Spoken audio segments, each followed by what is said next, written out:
My boss fired me for being 5 minutes late, and 3 months later I became his biggest competitor.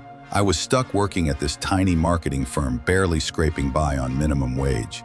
My car had completely died on me, so every morning I had to take 2 different buses just to get to work, which was already exhausting enough. One rainy Tuesday morning, the buses were running super late because of the weather and traffic. I rushed into the office exactly 5 minutes past 9.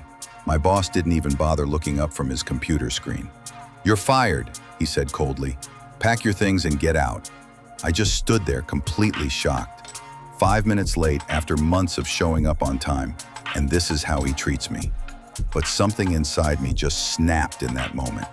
Instead of begging for my job back, I walked out with my head held high. That night I made a decision that would change everything.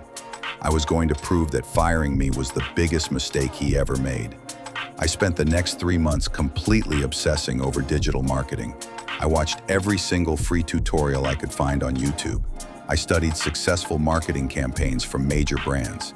I analyzed what made content go viral and why certain ads performed better than others.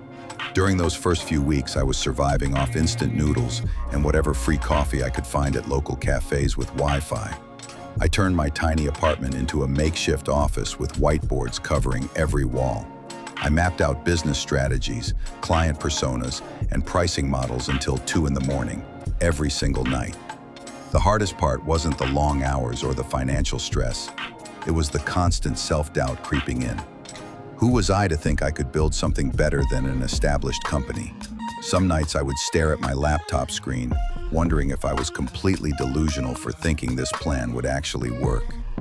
But then I remembered how my former boss treated me, how he made me feel worthless over 5 minutes. That anger became my fuel. Every time I wanted to give up, I thought about proving him wrong. I channeled that frustration into learning everything I possibly could about running a successful marketing agency.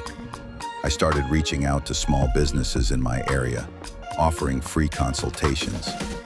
Most ignored my emails, but a few were desperate enough to give the unknown guy a chance. My first client was a struggling bakery that was about to close down.